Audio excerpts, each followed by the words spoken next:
Hello everyone, welcome to my channel. Today, we're uncovering Canada's most horrifying UFO cold case, an extraterrestrial encounter the Canadian government concealed for 58 years. This is the world-shocking Falcon Lake alien burn incident.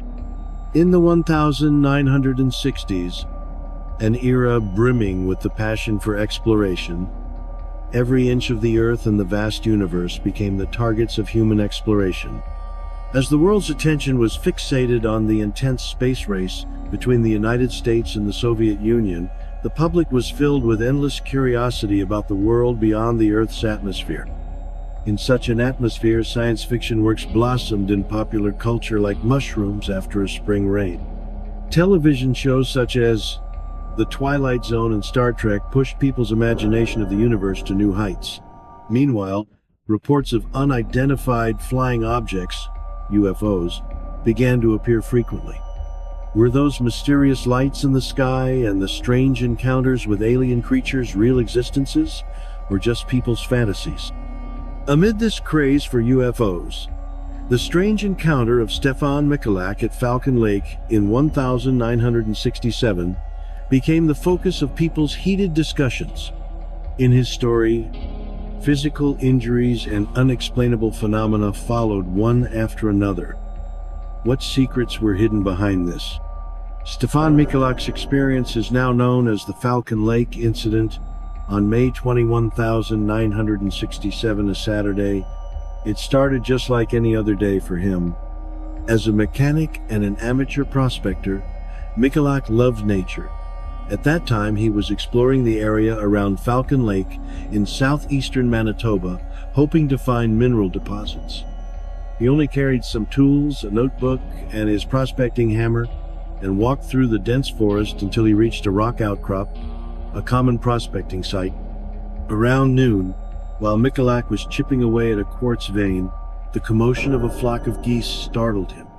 These geese, which had been quietly resting by the lake, suddenly squawked loudly and flew away as if frightened by something.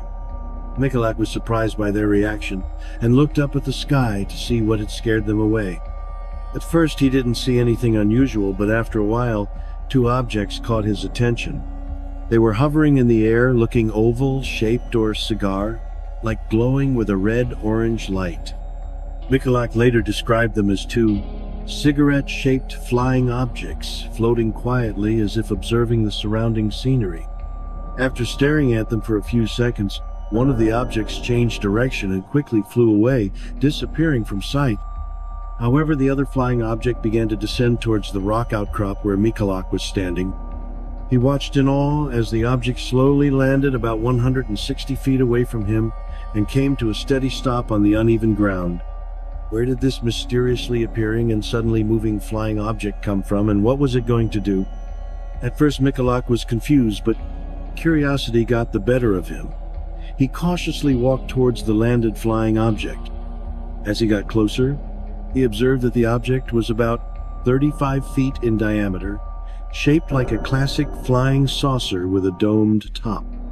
Its surface was smooth, made of metal, and highly reflective, like polished stainless steel. In the midday sun, it sparkled. Michalak could hear a faint buzzing sound coming from the object, and there was a distinct smell of sulfur in the air. As a practical man, Michalak didn't really believe in the existence of UFOs before. He speculated that this might be some kind of secret military aircraft. Various possibilities flashed through his mind. Was it an experimental American plane or a Soviet device? He shouted loudly, hoping to communicate with the people inside.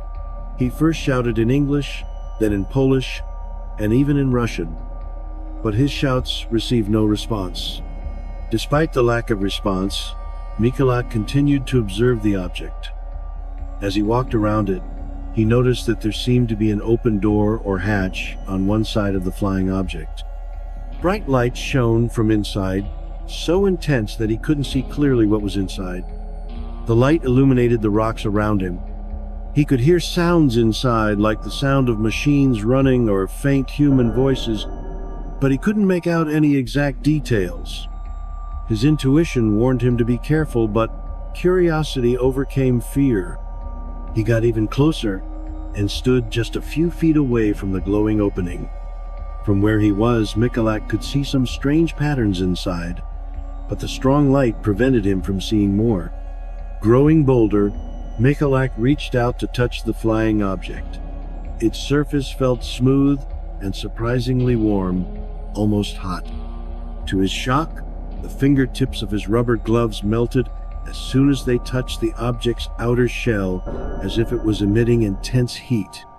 He was startled and quickly pulled his hand back, realizing that this flying object was by no means an ordinary metal machine. Suddenly, without warning, the hatch closed with a slight hissing sound. Michalak stared at the smooth outer shell of the spaceship and noticed a row of small holes or vents on the side of the flying object right in front of him. Without any warning, these vents ejected a stream of hot air, hitting him directly in the chest. The impact knocked him backward to the ground. Michalak immediately felt a sharp pain spreading throughout his body. His shirt and underwear caught fire. As he frantically tore them off, he realized that the scalding gas had left obvious grid, like burn marks on his torso. Was this sudden attack the self-defense mechanism of the flying object, or something else? Michalak felt dizzy and nauseous. He struggled to figure out what had just happened. At this time, the smell of sulfur in the air was stronger, and the buzzing sound of the flying object was louder. Before Michalak could fully regain his senses, the object suddenly took off into the air. It hovered briefly, with its smooth metal surface reflecting the surrounding forest and sky, and then flew away at a speed Michalak had never seen before. Now alone, Michalak's body ached terribly. The place on his chest that had been hit by the hot air felt like it was on fire, and the waves of nausea were unbearable. He looked down and saw a perfect grid, like burn mark on his skin, exactly matching the shape of the vents he had seen on the flying object.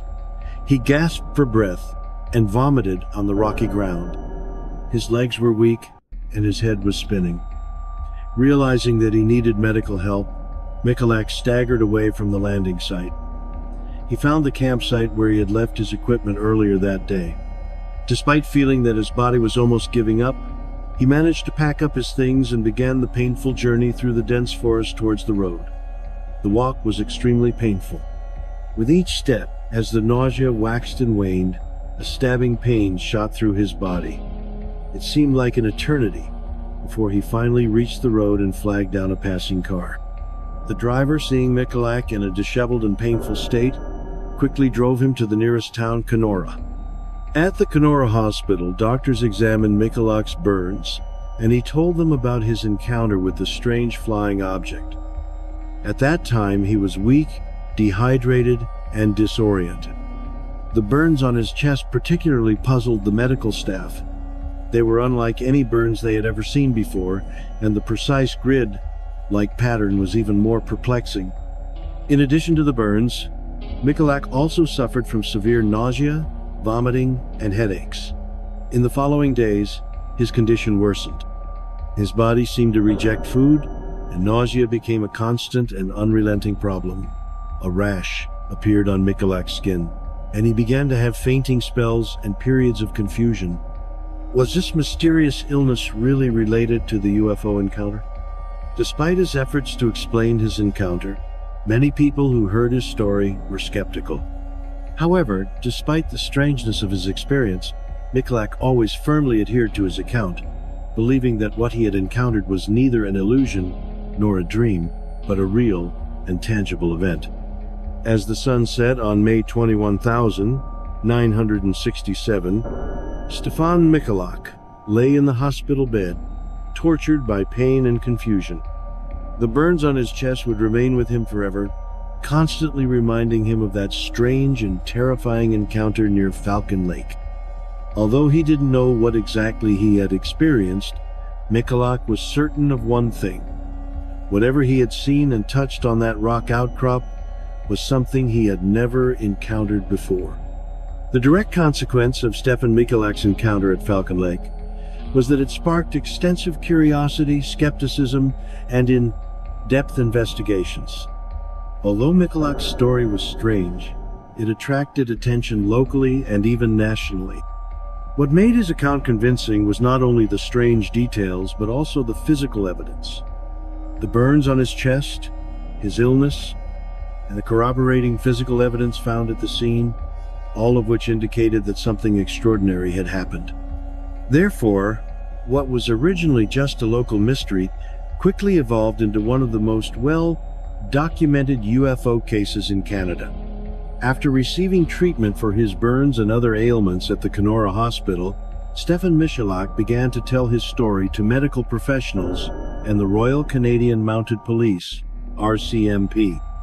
His initial description of the strange flying object and the injuries he suffered from approaching it immediately made some people who heard the story skeptical. However, given the story was soon reported by the local media in Manitoba, people took his account seriously enough to think that further investigation was necessary, attracting a great deal of attention from UFO enthusiasts, skeptics, and government authorities. Newspapers carried headlines about the Falcon Lake UFO incident, and Mikolak's burns became an iconic part of the story. Some people thought that Mikolak's story might be a hoax or an illusion, while others speculated that it might be the result of a failed classified military experiment. Locally, people's reactions varied. Some in the Falcon Lake area were skeptical, believing that Mikolak's encounter was just a prospector spending too much time in the sun or encountering some other natural phenomenon. Others were intrigued by the mystery and believed that Mikolak's account might be true, especially because he gave the impression of being a calm, reliable, and practical man.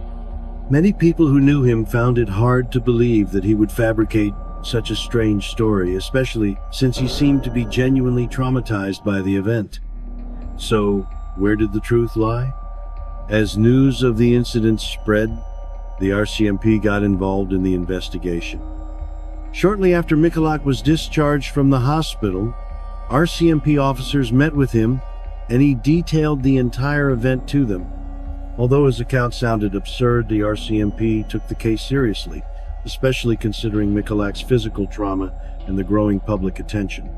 In the days after the incident, the RCMP sent officers to the site of Mikolak's alleged encounter at Falcon Lake. When they arrived, they found the rock outcrop just as Mikolak had described, including a circular charred mark about 15 feet in diameter.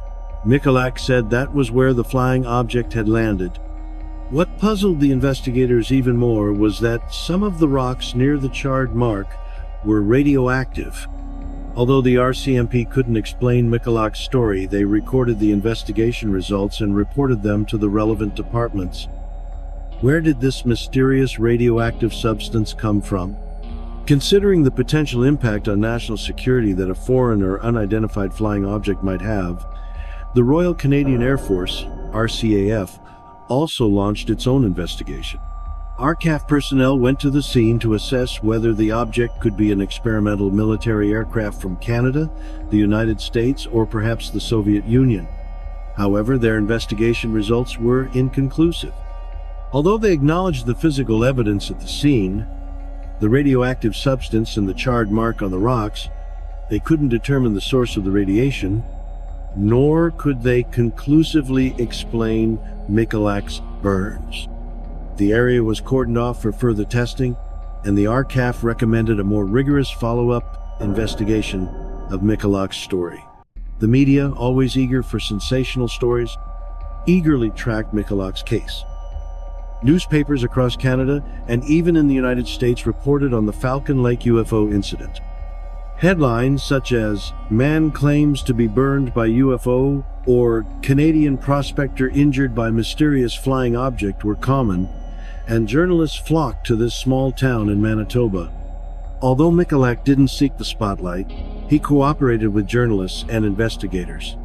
He gave interviews, but he repeatedly emphasized that he wasn't claiming to have seen aliens or flying saucers.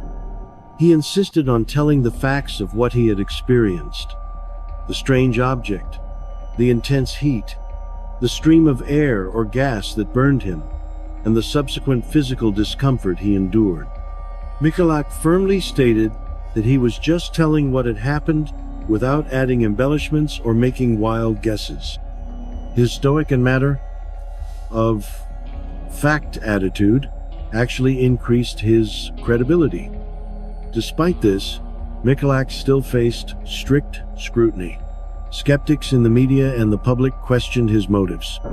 Some thought that he had fabricated the whole story to gain attention or financial benefits, but Michalak always denied this and pointed out that this incident had only brought him harm physically, emotionally, and financially. His family, including his son, later told how the media attention and the skeptics had brought stress and chaos to their lives. Michalak himself didn't want to turn his encounter into a farce, but due to the nature of the event, he was forced to become the focus of public attention.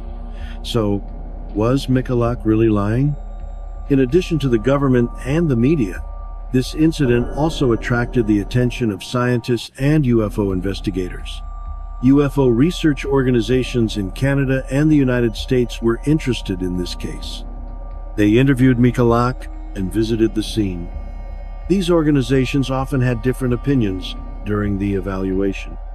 Some UFO researchers believed that due to the physical evidence, the burn marks, the radioactive substance, and Michalak's consistent testimony, Michalak's case was one of the most credible UFO encounter events. Others were more skeptical. They thought that Michalak either had an illusion or had encountered something on Earth but misinterpreted it, such as a natural gas vent or a malfunctioning military technology device. Which of these two completely different views was correct?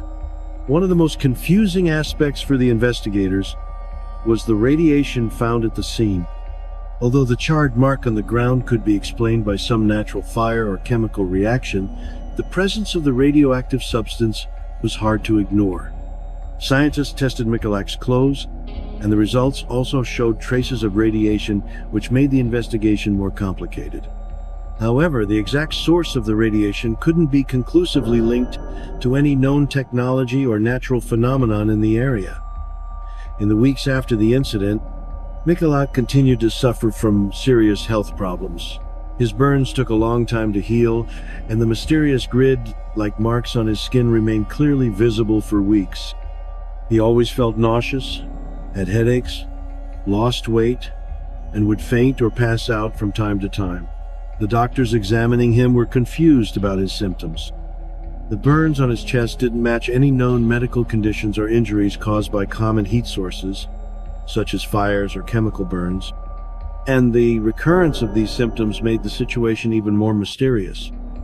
Were these series of health problems really the after effects of that encounter? As Michalak coped with the physical and mental impacts of this incident, his story remained a hot topic across the country. UFO enthusiasts regarded him as a reliable witness, while skeptics pointed out that there was no conclusive evidence indicating a connection with aliens. Despite the controversy, Michalak always adhered to his account and never changed or exaggerated the facts. He insisted that he didn't know what the object was, but he was sure that it was something he had never encountered before. After the Falcon Lake incident, Stefan Michalak's life was in chaos. His strange and painful encounter attracted the attention of government authorities, the media, and the scientific community. Although the investigations by the RCMP, the RCAF, and numerous researchers failed to give a clear explanation of what had happened, the physical evidence, the burn marks, the radiation, and Michalak's deteriorating health made his account more credible. Michalak was reluctantly involved in this national mystery, and this event would still spark debates and curiosity for years to come. Despite the ridicule and scrutiny, Michalak's firm belief in the authenticity of his experience made the Falcon Lake incident one of the most fascinating and credible UFO events in history. The Royal Canadian Mounted Police, RCMP, was one of the first institutions to respond to Michalak's claim. At first, they were skeptical about the incident, suspecting that it might be a hoax or a misinterpretation of a natural phenomenon. However, When RCMP officers questioned Mikulak, they found that he was clear-minded, sincere, and consistent when recounting the event. His physical condition, especially the strange grid, like burns on his chest, also made his account more credible. The RCMP sent officers to the place where Mikulak claimed the flying object had landed. There, they found a 15-foot wide charred mark on the ground, exactly matching Mikulak's description. Further tests showed that there was radiation at the site, although the source of the radiation was unclear. The investigators collected soil samples, and later analysis confirmed that the samples contained radioactive substances. This discovery interested the RCMP, but also made the mystery more puzzling, as there was no obvious explanation for the radiation in this area. Despite their efforts, the RCMP couldn't exactly explain what had happened, and left the case unsolved, classifying it as an unsolved case. Could this case really not be solved? Shortly after the RCMP got involved, the Royal Canadian Air Force, RCAF, also participated. Given the tense situation of the Cold War at that time, some people were worried that Mikulak might have encountered a secret military aircraft, either from the United States or the Soviet Union. The RCAF sent personnel to investigate Mikulak's claim and the landing site. Although the RCAF's inspection was very thorough, their final investigation results were inconclusive. They didn't find any aircraft or technology known to be in operation at that time that could explain this encounter. Mikulak's burns and the radiation at the scene still puzzled the RCAF officials. They did consider that it might be an experimental flying object or a failed military exercise, but they never found evidence to support this theory.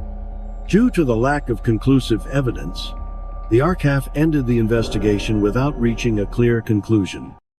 Given the international attention this case had attracted, the United States Air Force was also interested in Mikulak's story. Through their UFO investigation project, Project Blue Book, American officials conducted interviews and reviewed the investigation results of the RCMP and the RCAF. However, like their Canadian counterparts, the investigators of Project Blue Book couldn't determine the nature of the flying object described by Mikulak. They admitted that the physical evidence, especially the burns and the radiation, was extraordinary, but due to the lack of more conclusive evidence, they classified the case as unsolved. Project Blue Book ended in 1969, making the Falcon Lake incident one of the few cases with a large amount of physical evidence but still unsolved. Mikulak's deteriorating health became the focus of the investigation. In the days and weeks after the incident, Mikulak suffered from severe nausea, headaches, weight loss, and repeated fainting spells. The doctors examining him were confused about